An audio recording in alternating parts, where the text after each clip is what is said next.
Real Madrid and Man City at home within the space of a few days, Newcastle and then Everton away. Some more tough fixtures than before Christmas. I think it's 9 games between now and Christmas, 11 between now and the New Year in all competitions. What would be a good position, a position Liverpool are happy with at Christmas? Is it maintaining this gap? Can they afford? Obviously, you don't want it to, but even if it drops to 7 or 6 points to Arsenal and maybe 3 or so to Man City, are they still going to be happy with that position at Christmas? Definitely would have taken it at the start of the season, wouldn't you? But in this position now that they are, what would be a good position for Liverpool to be in around Christmas, New Year now? Well, I think they'll be thinking that they can extend the lead because, you know, City and Arsenal are wobbling as they are. So, you know, if they can just keep getting the wins on board. But I think you do have to accept that, you know, I look at Newcastle away. I think that's a really, really tough one. And, you know, City coming to Anfield, they don't win there very often, but, you know, see a few draws. And so that could be some drop points there, although obviously that keeps the gap to City quite nicely open. But you are going to have to kind of swallow results that aren't wins at times. And you look at this run and they're probably are going to be some there and some difficult games. And, you know, but I think, you know, if you can get to New Year top, as you say, I think that's always got to be the aim. You've always just got to try and stay on top, really. You know, sometimes that gap is going to kind of concertina at times. It's going to go back and forth.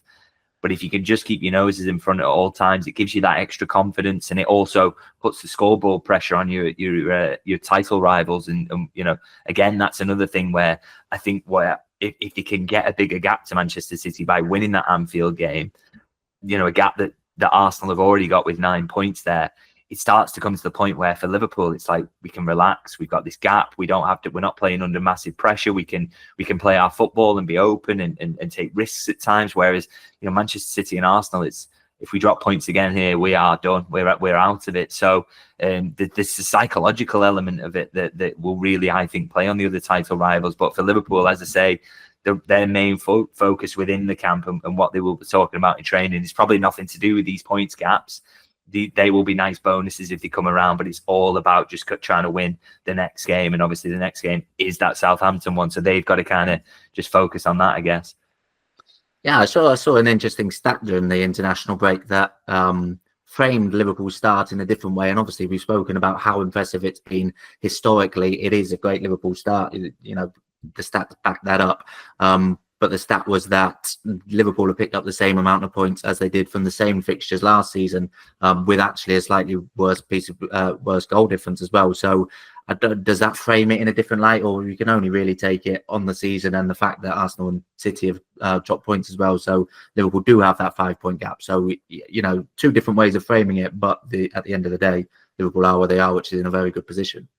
Yeah, and I think the thing I would say about that, though, is that Liverpool were very good last season. I think people kind of forget. They were top of the table after 30 games. So there were 8 games remaining, and they were leading the title race. I think because of the way it panned out in the end, obviously people kind of forget that they were even involved in the title race. It almost gets talked about as if it was just Arsenal and Manchester City, but Liverpool were right there to quite close to the end, really. Maybe a quarter of the season kind of left, or a bit less than that.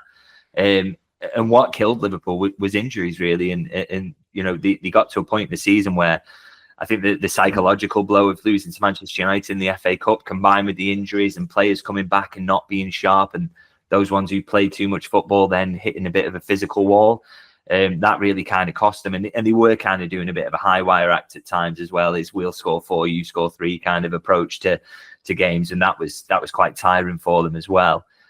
So being on a par with last season, I think is no bad thing, really. It's just you've got to kind of avoid those results towards the end. So just says to me that it's a Liverpool side that's going to pick up an awful lot of points. And you know, again, the upside is that you see in Manchester City and Arsenal are unable to match what they did last season. And if that theme continues throughout the season, then Liverpool will kind of, you know, I might want to say run away with it, but they'll be right up there and should probably win it. So, you know, that doesn't discourage me in any way, really. It just shows that this is, as it was last season, a Liverpool team that will be in the title race.